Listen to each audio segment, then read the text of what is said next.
today we're sitting down with Dr. Bond, doing a little Q&A. We're answering your questions.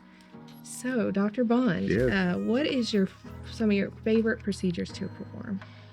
Favorite procedures? I would say I love doing a good tummy tuck, breast augmentation, breast lifts. I love breast and body work. What should I consider before having plastic surgery?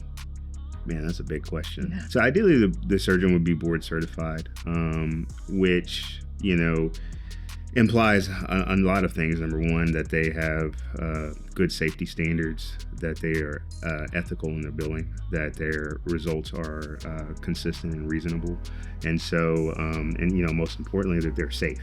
And so that would be at the top of my list.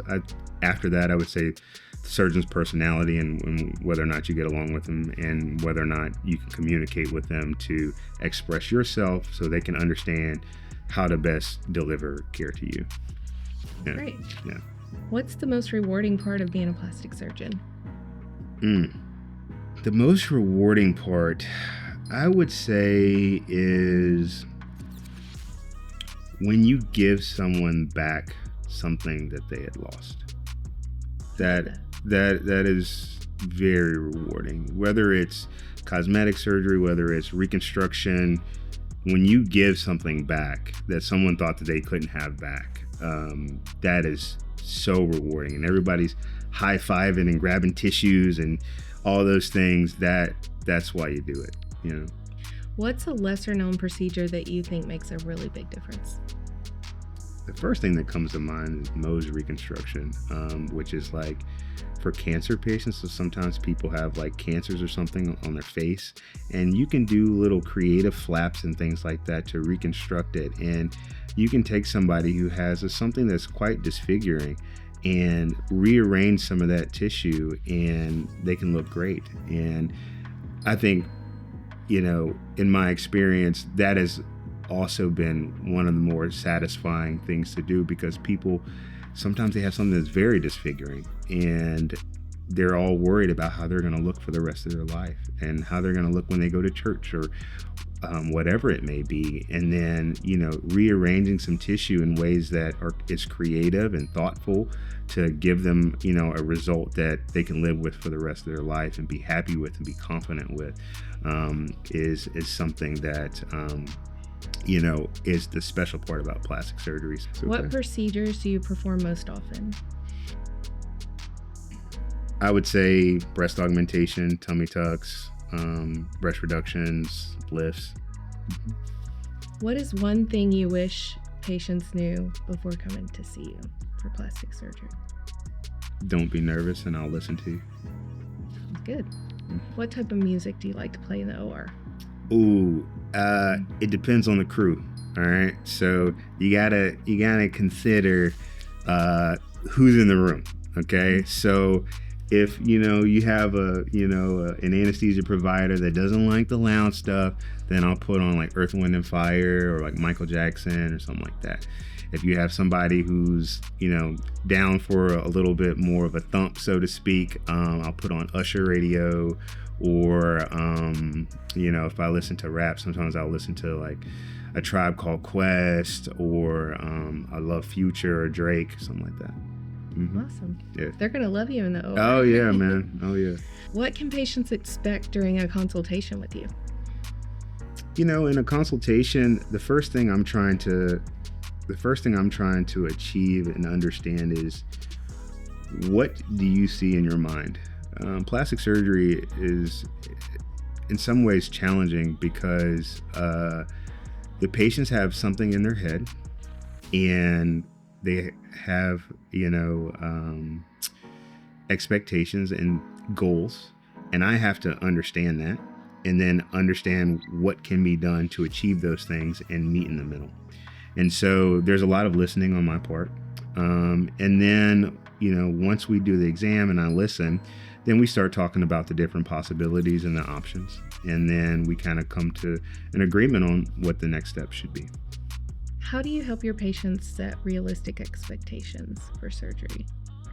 That's the hard part. I think that just really fleshing out and talking to them about, what they want, looking at the photos that they bring in, looking at their inspiration photos, things of that nature, and then just kind of gently helping them see what is realistic and what is not realistic. And in today's society, there's so much out there, whether it's on TikTok or Instagram and there's so much out there in plastic surgery, and it can be very challenging for the patients to kind of sift through all that information and are these photos real? Is this photoshopped?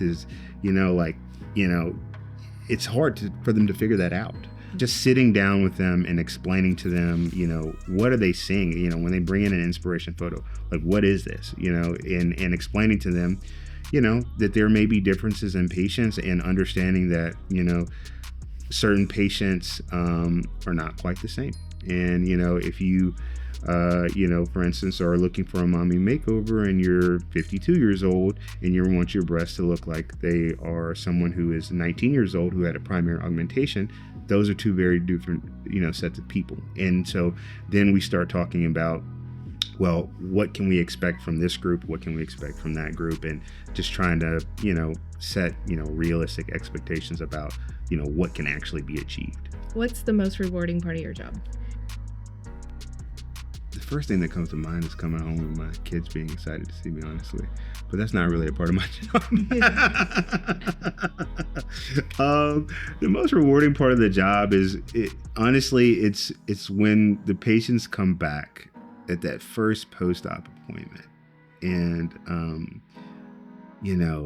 they open the gown and they're just like, I'm so excited, Dr. Bond. Like, I'm so happy. Thank you so much. And I really, when people get emotional, it gets me emotional. And so that is the most rewarding part, is to help people, like I said before, kind of achieve those things that they thought that maybe they could never have, or they had lost, and helping them kind of get back to feeling good about themselves. And so to me, that's the most rewarding part. Yeah, I can imagine that feels great. It does, especially the patient population that I find, they can be very challenging, but the patients who've lost lots of weight, people who've lost 100 pounds, they commonly are very excited and happy about their weight loss, but they can sometimes even be more self-conscious about their bodies than they were when they were heavier. And so when you take them and you do body contouring, or circumferential tummy tucks or augmentations and things of that nature, and you really start to work with that skin that causes them so much anxiety, and when they come back and you hit the nail on the head, that is a special moment for people that have been struggling with something for so long, and they've lost all this weight and they struggle with that, and now they have this other huge problem that they're struggling with, and to really step in and help them get to that next level and really be confident in themselves and comfortable in their skin, that is a special moment. I can imagine that's great. Mm-hmm. It is. That was all of them. Okay, great. If you have any questions for Dr. Bond, be sure to send us a DM or drop them in the comments below.